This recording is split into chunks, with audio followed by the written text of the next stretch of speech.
हरे कृष्णा। तो भगवत गीता जो है, भगवत गीता जयंती है आज।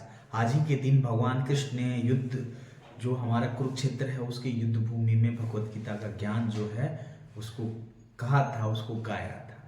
प्रश्न ये है कि ये भगवत गीता कौन सी ले। तो देखिए, भगवत गीता के कई सारे संस्करण हैं जिसमें मूल रूप से जो चीजें हैं वो हर जगह एक ही हैं। जैसे इसमें जितने भी श्लोक हैं वो हर जगह आपको एक ही मिलेंगे, उसमें कोई वो अलग अलग नहीं है। लेकिन मैं आपको जो भगवत गीता बताने जा रहा हूँ, ये भगवत गीता जो है एक ऑथेंटिक सोर्स से आई है। आप भगवत गीता तो कोई भी लेकर के पढ़ें, लेकिन हम जैसे ही किसी नॉलेज को लेना चाहते हैं तो हम एक ऑथेंटिक सोर्स से लेते हैं ना। उसी तरह से भगवत गीता भी हम अगर किसी ऑथेंटिक सोर्स से लें तो बहुत ही अच्छा रहता है। ऑथेंटिक सोर्स का मतलब क्या है, जैसे समझिए मैं पढ़ाता हूँ जूलॉजी। अब जूलॉजी पढ़ाता हूँ तो मैंने पहले पोस्ट ग्रेजुएशन किया है मॉलिक्यूलर बायोलॉजी में, एक भारत की एक सेंट्रल यूनिवर्सिटी से किया है।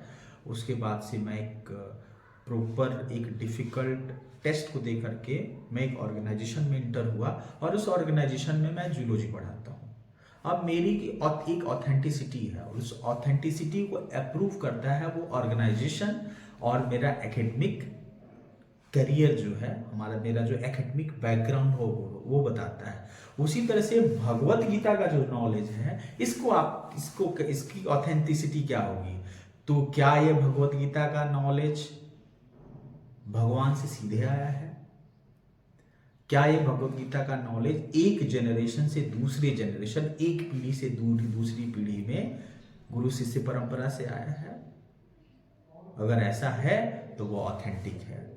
ये जो भगवत गीता है इसको लिखने वाले हैं, ये भगवत गीता मतलब इस पे टीका लिखने वाले हैं श्री एसी भक्ति वेदांत स्वामी प्रभुपाद। एसी भक्ति वेदांत स्वामी प्रभुपाद जो हैं वो गौड़ीय वैष्णव संप्रदाय के एक महान भक्त हैं, और उन महान भक्त ने इस भगवत गीता पे टीका लिखी है।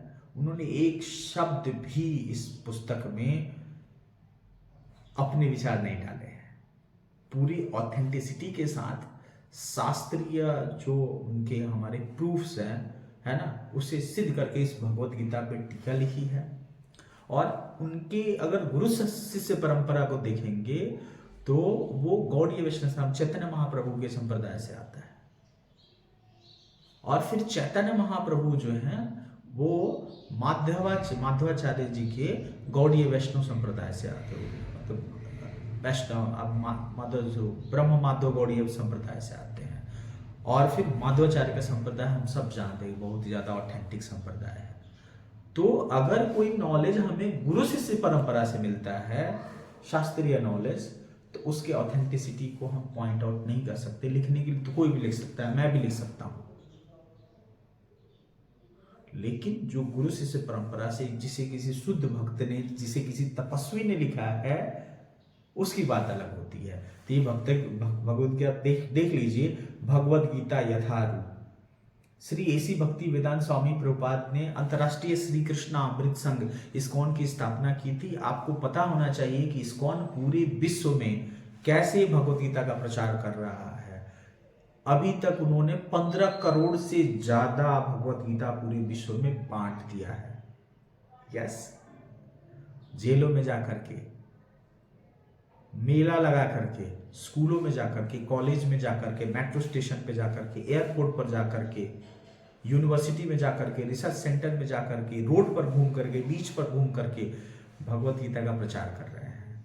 और एक से एक डेडिकेटेड डिवोटी जिनका एक शानदार एकेडमिक बैकग्राउंड है, जो एक शानदार परिवार से आते हैं, क्योंकि भगवान का नॉलेज है, जिसके आनंद की वो अनुभूति कर रहे हैं, वो आनंद समाज के हर व्यक्ति को भी देना चाहते हैं।